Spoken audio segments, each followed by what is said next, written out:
At 12, you have not yet come to terms with the fact that your body is not your own. As if you were a valued mare at market, you stand in the great hall of Bleo Castle in the year 1443 AD, listening to men dressed in luxurious fur and velvet talk about your future. Despite having noble lineage in your veins, you are discovering that bloodline is meaningless as a woman, born into a world dominated by men who saw daughters as nothing more than money to be spent. Your name is Margaret Buffett. The scent of mint and rosemary, which were freshly strewn this morning to cover up the winter moisture that seeps through 3-foot-thick stone walls, fills the rushes beneath your feet. The features of lords and bishops are illuminated by candlelight as they discuss alliances and inheritances in hushed, anxious tones, their breath creating tiny clouds in the chilly air. You tighten your woolen cloak around your shoulders, but the cold you experience is unrelated to the weather. With a ringed hand that catches the firelight, William Deppel, Duke of Suffolk, your guardian, points to you. With the authority of a man who has never questioned his right to choose the destiny of others, he continues, the girl brings substantial holdings. She inherited properties in Dorset, Devon, and Somerset. Those lands are now secured for our purpose through a marriage alliance. You might wonder what he's talking about, but 12-year-old girls don't interrupt males in positions of authority. Rather, you gaze at the face of Suffolk's son, John de Pole, who will marry you before the month is over. His hands are too big for his wrists, and he may be 14 years old, still gangly with youth. He gives you a fleeting glance before averting his gaze as though you are embarrassing him, and then delving into these lost tales of adversity and survival. Consider clicking the like button and subscribing for more posts like this if you like discovering the little-known facts about the past. Additionally, kindly let me know where you're listening by leaving a comment below. It's amazing to me that we're studying these old tales from around the globe together, bound together by our mutual interest in the past and transcending time and location. Margaret Buffett was born in 1443 AD into a world that was both blessed and cursed by her very existence. She had a claim to the English crown in her bloodline as the daughter and sole heir of John Bowett, Duke of Somerset, which would influence every aspect of her life. The Buffett family was derived from John of Gaunt, Duke of Lancaster, and his lover, Catherine Swynford. Their marriage and royal decree had validated their love affair, but their descendants would always bear the stigma of bastard. Margaret's father passed away when she was only 6 months old, making her one of the richest people in England. This was a burden rather than a blessing in the 15th century. Rich orphans were made wards of the monarchy. They were married in a way that suited the political requirements of the person in charge. William de Pole, Duke of Suffolk, was given Margaret's wardship because he recognized that he could control a child's inheritance by controlling her marriage. There have been innumerable similar conversations in the large hall where Margaret now stands, constructed from gray limestone that was excavated from nearby hills. The walls have absorbed decades' worth of yelled demands and whispered conspiracies. Between the windows are tapestries that illustrate scenes of noble hunts. The tapestry's threads have faded, but they still depict lords riding horses and pursuing deer through painted woodlands. Margaret is aware of the irony. Hunters are after her even at the age of 12. Speaking as though Margaret weren't 3 feet away, Suffolk goes on to describe the conditions of the marriage contract. Within the next 2 weeks, the ceremony will be held at Bleo. Until the daughter achieves majority, my house will be in charge of managing her holdings. Everyone in the room knows, even though he doesn't, that this arrangement guarantees Suffolk's family will continue to control Margaret's enormous fortune for many years to come. The gathered men nod their assent as the rushes crackle beneath changing feet. In addition to the earthier smells of wool and unwashed bodies, Margaret can smell the sweet decay of the herbs. The vast hall is filled with the accusation of a dozen men who have ridden hard through winter mud to attend this negotiation, and even aristocrats in 1443 AD rarely take a wash. John Deppel, Margaret's soon-to-be husband, moves uneasily close to the large fireplace. His face is covered in swirling shadows from the flames, which show the doubt he is trying to conceal. Although his gender gives him the appearance of autonomy, at 14, he is just as vulnerable in this game as Margaret. His father's holdings and titles will pass to him. As required by law, she will merely give him hers after they get married. On a February morning, when the earth is covered in frost like pearls, the wedding ceremony is held. Margaret is dressed in a royal-colored gown of deep blue silk, yet the material feels strange against her skin.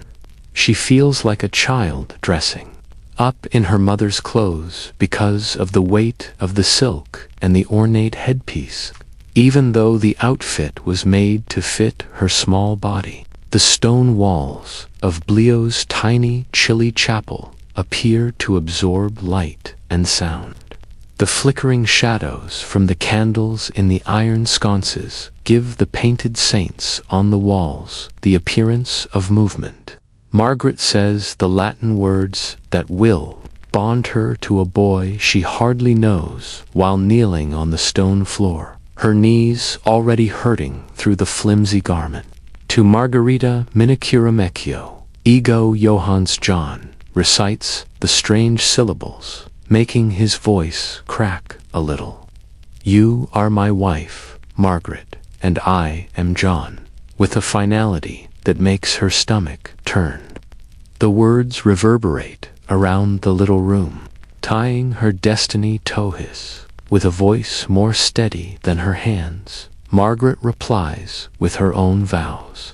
In marital machismo, ego Margaretium member John, you are my spouse, Margaret. She has been taught since birth to perform her duties regardless of her feelings. So even though the words tastes like ashen her lips, she mouths them clearly, despite the fact that both children are too young to comprehend what is happening to them. The marriage is consummated the same evening. Medieval law acknowledged that minors were incapable of providing meaningful consent, but it still required consummation in order for a marriage to be deemed lawful. Much of Margaret's early life would be characterized by this paradox that a marriage might be both lawful and detrimental. Over the next few months, Margaret starts to realize how bad things really are. She resides in the Dello home, where she is respected because of her position, but also subject to strict control over priceless belongings. Her entire existence is monitored and controlled. She needs authorization to travel, unable to communicate with anybody outside the home, unable to decide on her own income or lands. Meals in the big hall are where the transition from children to political commodity is most noticeable. Wearing the ornate headpieces and luxurious textiles that define her status, Margaret sits at the high table next to her young husband. She observes the grown-ups around her talking about political alliances. military campaigns, and state issues, but she is not allowed to speak unless they are speaking directly to her. She is constantly conscious that other people's choices will affect her own destiny. The narrative of hierarchy and control is conveyed by the meal itself. Margaret is unable to decide what to eat or when to eat it, despite being presented premium pieces of meat and unique seasonings that showcase her family's affluence. Just as they oversee every other part of her daily schedule, servants bring her predetermined portions at predetermined times. She doesn't even follow her own diet. Margaret starts to exhibit the brilliance and tenacity that will eventually position her as one of the most influential women in English history during these months. She pays close attention to every discussion, documenting details about military plans, political alliances, and the intricate web of connections that control the nobility. She gains the ability to recognize the subtle indicators of authority, such as which lords are genuinely respected, which are based on terror, and which are only ornamental characters supported by others. Margaret receives news in the year 1444 AD that would permanently alter her life. Her 14-year-old husband, John Diol, passes away unexpectedly from a fever. His ailment is not mentioned in the official records, which just state that he passed away at his family Suffolk estate. As a 13-year-old widow, Margaret is in a situation that is both freeing and frightening. Margaret and John Deppel's marriage had never been legally consummated under English law. The marriage could not be deemed complete since they were both too young. Because of this technicality, Margaret's inheritance does not pass to the family of her late husband. Rather, it stays her own. She is once more among the richest people in England, and is once more open to marriage. Margaret learns of John's passing in a way that exposes the casual brutality of her circumstances. Under the watchful eyes of her attendants, she is sewing on an embroidered altar cloth while seated in Thiessen in the private room where noble women spend their days. Her training in domestic arts and her high status are both evident in the delicate job she is doing with the needle, which is making tiny, exact stitches in silk thread. William Deppel enters the solar without fanfare, his eyes calculating, yet his face solemn. "Your spouse is dead," he tells her, his voice offering no warmth or cancellation. "He was taken in the night by a fever." Margaret doesn't look up from her sewing, but her needle pauses in the middle of her stitch. She now knows it's risky to display emotion in front of strong men. It shows a vulnerability they can take advantage of. "I see," she murmurs softly as she steadies her hands and continues to embroider. Each stitch symbolizes hours of training in the skills considered suitable for noblewomen, and the thread is deep gold, the color of royal regalia. Just as Margaret has learnt to carefully control her thoughts and emotions, she has also become an expert at these tiny, exact activities. Suffolk observes her response with the interest of a business person assessing goods. He is impressed by Margaret's poise. She is exhibiting the restraint that will help her in discussions down the road. A girl can be relied upon to act responsibly in any political circumstance if she is able to accept the news of her husband's death without crying or fainting. "Until new plans can be made, you will stay in this home," Suffolk goes on, his tone indicating that Margaret's wishes will not be consulted before these plans are made. "Your morning routine will be monitored organically, without being unduly prolonged." Margaret understands the ramifications and nods, the length of her mourning will be precisely equal to the amount of time Suffolk needs to arrange her future marriage. She is 13 years old, has been married and widowed, and is poised to be sold once more to meet the political demands of men who view her more as a useful possession than a person. Although she is still subject to Suffolk's authority, Margaret experiences a brief taste of relative freedom during the months she is a widow. She works with tutors to learn Latin, French, and the fundamentals of estate management during the day. Her independence is not what these teachings are meant to prepare her for. In order to increase her value as a wife to her future husband, a woman in her classes, never really independent, Margaret is an outstanding student who amazes her professors with her quick wit and eagerness to learn.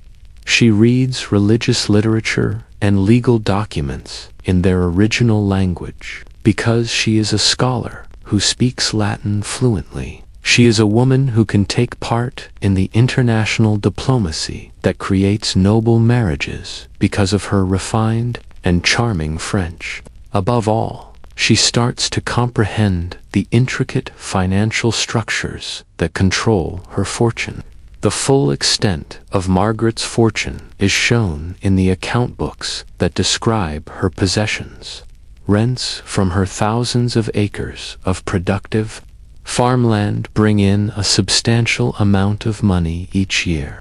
In addition to agricultural land, her properties contain important resources such as river rights for mills and fisheries, timber forests, and stone quarries. She is among the wealthiest people in England, regardless of gender, based on the overall amount of her inheritance.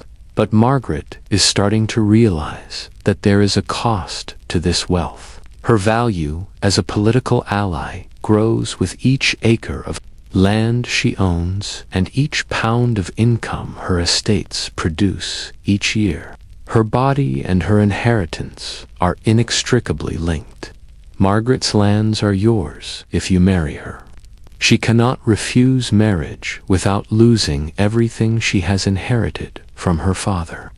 When Margaret's mother, Margaret Beauchamp, pays a visit to Bleau Castle in the spring of 1445 AD, the truth of her predicament is revealed. Despite the persistent chill in the air, the two women are sitting in the herb garden of the castle, where early flowers are starting to bloom. The garden offers a unique chance for quiet discussion, away from the prying eyes of courtiers and servants who relay every word to Suffolk. One woman who has withstood her own political scheming and arranged marriages is Margaret Beauchamp. Her eyes are filled with both love and resignation as she gazes at her 14-year-old daughter. You must realize that your inheritance is both your strength and your chain, she says, in a low, anxious voice.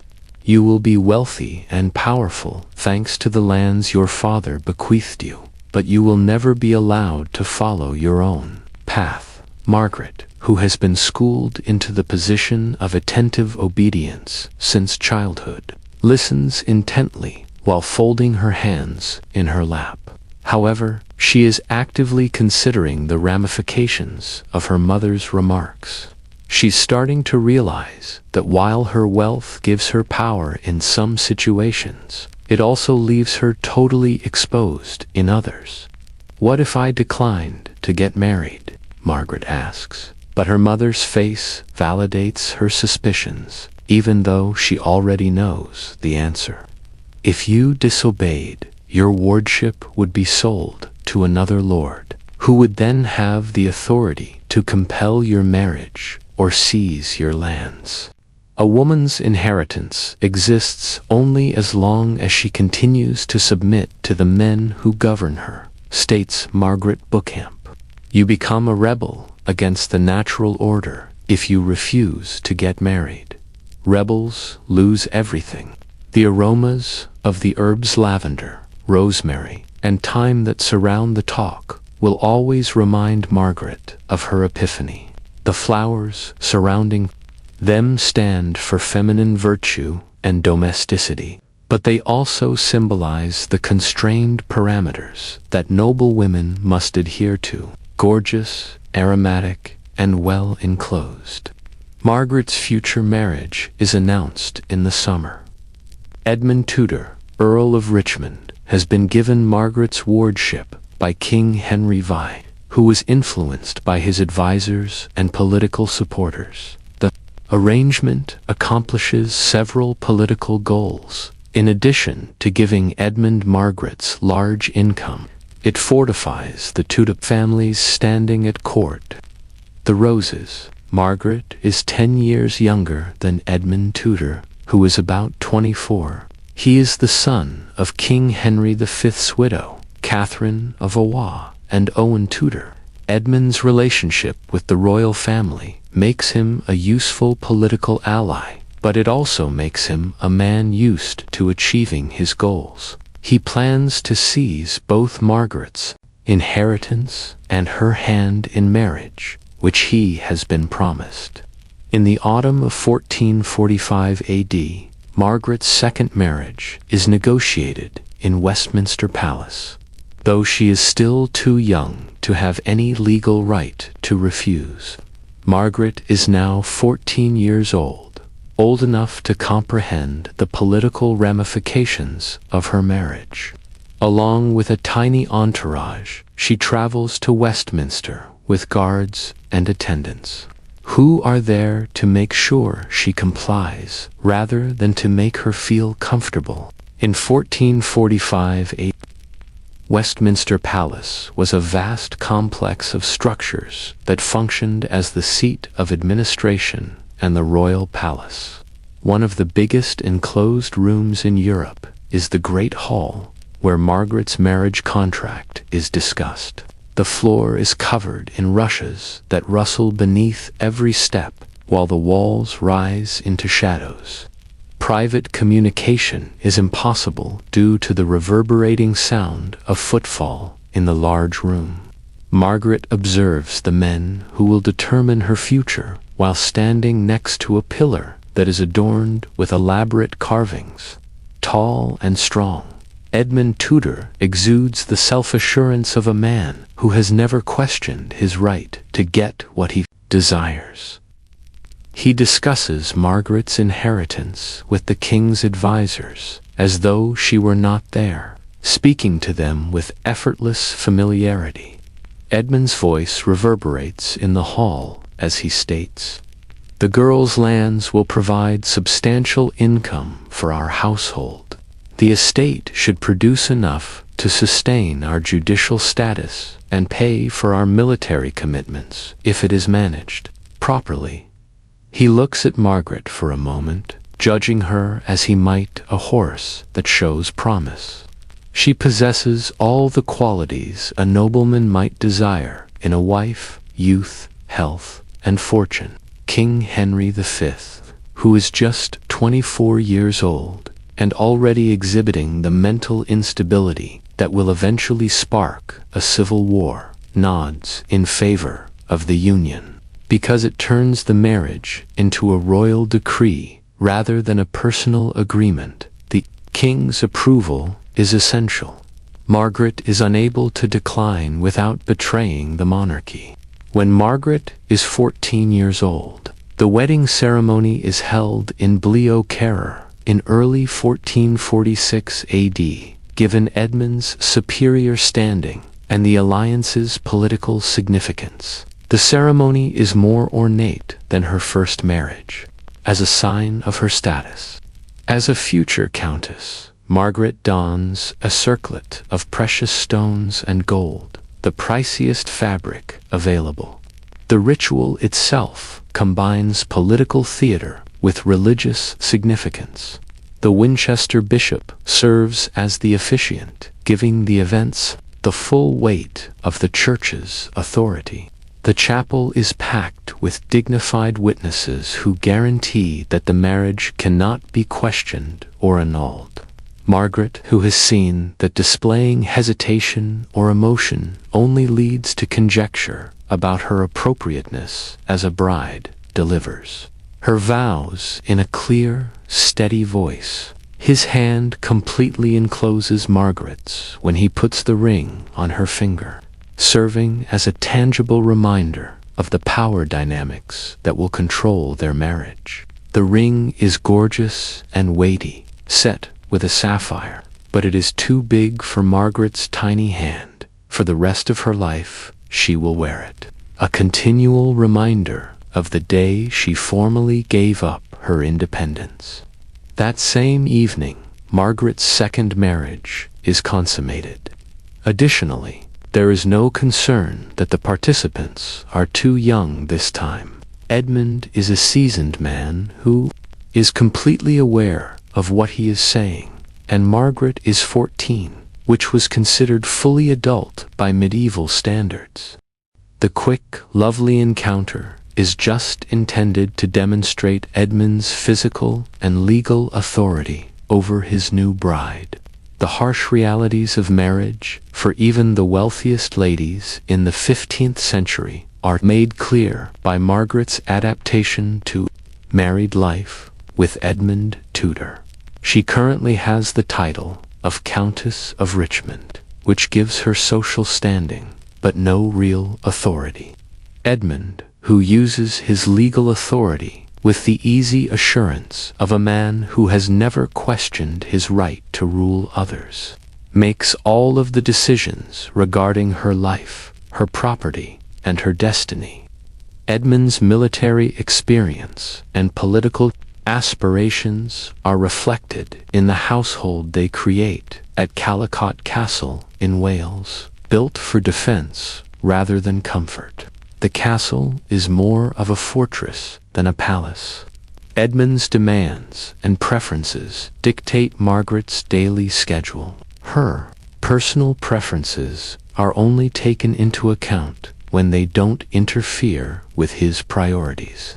Edmund's handling of Margaret's estate betrays his political savvy as well as his basic disdain for her as a person. He starts rearranging her holdings right away, appointing his own men to serve as bailiffs and stewards, without taking into account Margaret's wishes or worries. Edmund uses the money from her holdings to finance his political and military endeavors. As she observes these shifts, Margaret's awareness of her circumstances grows. She is wealthy in name, but helpless in fact. Edmund's goals are funded by her fortune, but she has little control over how those funds are spent. She is coming to understand that being a noble lady does not include having agency. Rather, it entails being valuable property. Tensions between various nobility factions are escalating, making the political climate in England in 1446 and 1447 AD more precarious. As opposition to King Henry V's weak authority intensifies, Edmund Tudor and Margaret may be in danger due to their backing of the Lancastrian cause. Margaret is unable to leave political disputes from which she did not choose. Margaret finds out she is pregnant in late 1456 AD when she is 13 years old and married to Edmund, who is much older. Both excitement and fear are evoked by the news. Joy, since her main responsibility as a wife is to bear an heir, and fear, because she is aware of the health risks associated with childbirth for a woman of her age, due to the restricted and frequently hazardous medical knowledge of the medieval era. Every pregnancy carried the risk of death. As Margaret's pregnancy develops, political tensions in England are at an all-time high throughout the winter of 1456 and the beginning of 1457 AD, due to his frequent absences for military missions. Edmund is unable to offer Margaret any help during her challenging pregnancy. With only servants and midwives to help her, she must deal with the mental and physical strain of soon-to-be motherhood. In August of 1456 AD, Yorkist soldiers arrest Edmund Tudor, significantly worsening the political situation. In November of 1456 AD, he passes away from a fever while incarcerated in Carmarthen Castle. While coping with the physical and psychological stress of her advanced pregnancy, Margaret, who is currently around 7 months along, learns of her husband's passing. Margaret finds herself in a difficult situation after Edmund's passing. She is a wealthy, pregnant widow who lacks a male guardian, which makes her both valuable and vulnerable. Her unborn child may be a daughter who will suffer the same fate Margaret has, or a male who will inherit Edmund's titles and her estates. In any case, the child will be born into a society where arranged marriages and political bloodshed are commonplace. On January 28, 1457 AD, Margaret, being 13 years old, gives birth at Pembroke Castle in Wales. As usual for someone her age, the birth is risky and challenging. The midwives who attended medieval childbirths had experience rather than medical education, and the mortality rates for both women and infants were dreadfully high. Margaret endures anguish during the hours-long labor that number 13-year-old should have to go through. Despite their best efforts, the midwives can only provide prayers and natural cures. The birth is especially challenging for Margaret because of her diminutive stature, and there are times when she and the infant are in imminent danger. The outcome of this journey is a son who, in spite of his birth circumstances, is robust and healthy. Margaret shows her political commitment to the Lancastrian cause by naming him Henry after the king. The boy will go on to become England's first Tudor king, Henry VI. However, he is only a newborn in January 1457 AD, and his existence hinges on his 13-year-old mother's ability to handle the perilous realm of medieval politics. Margaret's recuperation from childbirth is sluggish and challenging.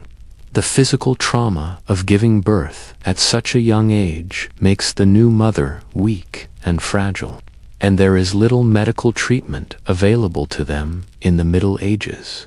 It's unknown if this is because of medical issues from Henry's delivery or anything else, but she will never have another kid. There is little doubt that her health and perspective on life have been significantly and permanently impacted by the experience of becoming pregnant and giving birth at the age of 13. Henry's first few months of life are characterized by risk and uncertainty. Margaret, a widow with a baby boy, is surrounded by political rivals who would be happy to kill them both in order to get her money. She must navigate the intricate web of relationships and enmities that characterize aristocratic society while figuring out how to defend herself and her child. Margaret decides to look for another marriage as a way to deal with her precarious situation. She is looking for a man who can protect her and her son. Sir Henry Stafford, the younger son of the Duke of Buckingham, is the person she chooses. Margaret is more involved in the talks in this, her third marriage, which sets it apart from her prior partnerships. Henry Stafford is much older than Margaret Truffley, 30 years old, but not old enough to be her grandfather. As a seasoned soldier and courtier, he is aware of the political climate of the day. More significantly, he respects Margaret's role as Henry's mother and is prepared to safeguard her son, which was not often the case in marriages during the 15th century. When Margaret is 15 years old in 1458 AD, she marries Henry Stafford. compared to her prior nuptials. This one is smaller and more intimate, reflecting Margaret's altered circumstances as well as the political climate. She is now a widow, with a child looking for safety and stability rather than a valued virgin being exchanged for political gain. Of her marriages, Margaret's with Henry Stafford turns out to be the most enduring and encouraging, because Stafford shows her genuine respect and attention. She is able to grow intellectually and start getting involved in politics. Margaret starts to become more than just a valuable piece of property under his protection. She starts to become a political figure in her own right. Margaret's personal life saw a period of relative stability during her marriage to Henry Stafford, which lasted from 1458 until 1471 AD. Margaret takes advantage of this stability to hone her political abilities and start forming the network of relationships that would ultimately enable her son to succeed to the throne.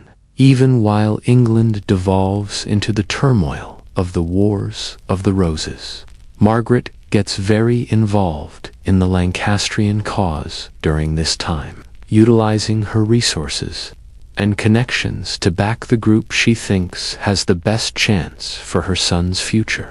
She makes friends with other aristocratic families, contributes to military operations, and starts to comprehend the true nature of power in medieval England.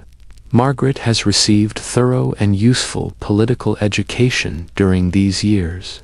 She gains the ability to discern the nuances of changing coalitions, comprehend the economic forces influencing political choices, and identify the private motives influencing public behavior. Above all, she learns to do more than just respond to circumstances. She learns to utilize her riches and social standing to affect them. Margaret's most secure marriage ended with Henry Stafford's death in 1471 AD, and she began to rise to prominence as one of England's most powerful women. Despite the challenges she faces, she is now 28 years old, seasoned in the ways of politics and court life, and committed to securing her son's future. Thomas Stanley, Earl of Derby, Margaret's fourth and last husband, shares her political adaptability and survival skills. Stanley is a strong aristocrat who has survived several regime changes, which makes him a perfect ally for Margaret's political aspirations. Their union, which occurs in 1472 AD, is a relationship founded on respect for one another and common political objectives. Margaret starts acting more publicly as a political figure, while Stanley is watching over her. She starts to establish herself as a possible kingmaker, keeps up correspondence with other aristocratic families, and donates money to causes she supports. Margaret is preparing for her son Henry's imminent return to England, even though he is still living in exile. The 1470s and 1480s constitute an era of significant political involvement for Margaret. She makes her way through the perilous and complicated world of Yorkist authority under Edward IV and then Richard III, while avoiding the destiny of nobility who misjudge their political situations. She is constantly striving to further her son's interests. She has cultivated political abilities since her early years as a helplespawn, as evidenced by her survival and prosperity at this time, and risking all to back her son's claim. Her choice to back Henry's invasion of England in 1485 AD is the result of years of personal sacrifice and political strategy. Henry Tudor defeats Richard III and ascends to the throne. As King Henry VII, 52, Margaret has unheard of authority for a woman of her era because she is the mother of the king and has a say in royal marriages, court appointments, and policy choices. She has turned her traumatic past and inherited fortune into real political power. Margaret's success is ironic because it comes at the expense of her personal fulfillment and pleasure. She has dedicated her adult life to defending her son's future, giving up her own aspirations and chances in order to ensure his standing. She has won, but it is a hollow victory. Although she now has more authority, she no longer has the chance to be happy. Margaret experiences both tragedy and success in her older years. She witnesses her son securing the crown for his heirs and establishing the Tudor dynasty. However, she also feels the anguish of outliving many of her peers and seeing the political landscape she helped shape grow out of her control. She lived to witness the start of her grandson Henry VIII's reign before passing away in 1509 AD, not long after her son. She turned emotional tragedy into political power, making her one of the most influential women in English history. Her narrative demonstrates the limitations imposed on women in medieval society, as well as how extraordinary people were able to overcome them using cunning, willpower, and strategic planning.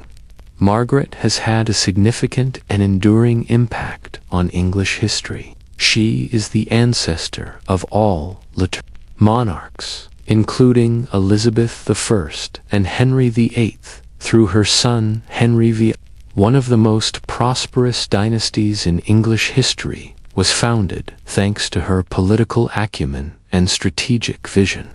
Her experience shows that individual willpower and intelligence may overcome seemingly insurmountable challenges, even in civilizations that severely limited women's prospects. Human tenacity and political acumen are demonstrated by Margaret Bowett's journey from a helpless child bride to one of the most significant women in English history, oppressed her as a tool to accomplish her objectives.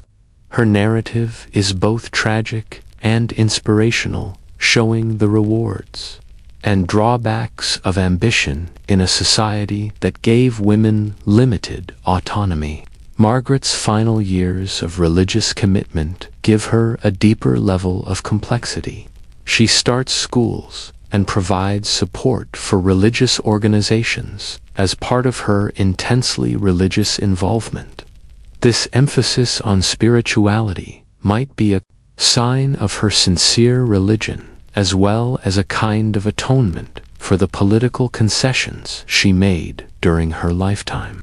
Her political actions are also motivated by her religious beliefs, which improve her standing and give her another way to influence others.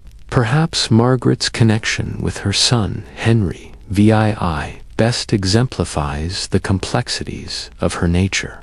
She has given up everything for his success because she loves him so much, but she also sees him as the realization of her political goals. Their connection, which reflects the ways in which political and personal motivations converge in the lives of medieval lords, is both truly affectionate and strategically calculated. Additionally, Margaret's story sheds light on the larger social and political landscape of England in the 15th century. Her experiences illustrate the unpredictability and brutality of the Wars of the Roses, the significance of political alliances and marriage, and the manner in which women were able to exert power in spite of societal and legal constraints. Her life offers insight into a world where strategic thinking and unwavering attention to detail were necessary for political survival. Because Margaret's life is so well documented, historians can learn a great deal about her experiences and motives. Her financial documents, letters, and the stories of her peers paint paint a clear picture of a woman who was both influenced by her situation and resolved to influence it in response. Her political savvy and personal hardships are both evident in the historical record. Another facet of Margaret's personality can be seen in her later effect on educational and religious establishments. Both her personal academic interests and her awareness of the value of education in preserving social and political influence are reflected in her educational background. Individual trauma can be converted into social influence, as demonstrated by the connection between Margaret's political efforts and her personal traumas. She learnt about the realities of power and the value of strategic thinking from her early marriages and widowhood. Her subsequent political success was based on these traumatic events. In addition, Margaret's experience calls into question the notion of agency and authority in medieval society. Despite her extraordinary accomplishment and influence, she operates within a system that essentially limits women's options. Her achievement serves as an example of the difficult compromises necessary for survival and success in hierarchical cultures, as well as a win over oppression. Margaret's character's psychological aspects are especially intriguing. She exhibits incredible tenacity and resolve, but she is also prepared to forego her happiness in favor of political objectives. Although her inner life is mostly obscured by history, her deeds reveal a strong love for her son, as well as a fierce will to ensure his future. Another way to view Margaret's character is through her interactions with other women in her era. Although she lives in a male-dominated world, she also makes friends with other honorable women who have similar struggles and experiences. These connections show how women could establish networks of support for one another, in spite of social constraints, offering both political potential and personal support. Another important aspect of Margaret's narrative is its economic component. Her political power is based on her family riches, but she also demonstrates that she is an adept financial manager. She is intelligent and understands the connection between political influence and economic power, as seen by her ability to strategically employ her fortune. Discussions concerning women's position in politics and society today are still influenced by Margaret's narrative, as well as the ways that exceptional people can overcome these challenges by using their intelligence, willpower, and strategic thinking. Her legacy serves as motivation for women in many historical circumstances who encounter comparable difficulties. Another aspect of Margaret's personality is revealed by the records of her religious activities in her final years. She gets more and more interested in humanitarian causes and religious organizations, maybe in an effort to leave a good legacy and find spiritual fulfillment. She made during her lifetime, beyond just her personal family. Margaret had a significant impact on the evolution of the English monarchy. Her political acumen and strategic planning contributed to the setting of precedents for royal power and court structure that had a long-lasting impact on English governance. Her narrative serves as an example of how one person's actions can have significant historical repercussions. Margaret's narrative is tragic because her political achievement came at a personal cost. She gains incredible influence and power, but only at the expense of her own contentment and pleasure. Her life serves as an example of the difficult decisions women must make in cultures that provide few chances for autonomy and fulfillment. Margaret's last years are characterized by both success and loneliness. She has secured her son's kingdom, fulfilling her life's ambition, but she has also outlived the majority of her peers and is becoming more and more cut off from the political society she helped establish. An era in English history came to an end with her death in 1509 AD, and a new one began. Margaret Beaufort's legacy serves as a reminder of the intricate interplay between social constraints and personal agency. Her narrative shows that remarkable people may exert influence and accomplish their objectives, even in cultures that drastically restrict women's prospects. Societal structures. Margaret Beaufort is buried beneath a monument that attests to her remarkable life, and you are currently standing in the shadows of Westminster Abbey. The stone is unable to convey the fire that burnt within her, even though the bronze effigy depicts her wearing the robes of a noblewoman, her face placid in death, and her hands clasped in prayer. The perseverance that turned a helpless youngster into one of the most significant female figures in English history. The girl who got married at the age of 12 and became pregnant at the age of 13 went on to become the mother of kings, the creator of a dynasty, and the mastermind behind her own extraordinary fate. She became skilled at playing the power game with masters who believed they controlled her, and she eventually became their owner. Margaret Beaufort discovered her voice and used it to alter the course of history in a society when women were supposed to be quiet and obedient of their own destiny.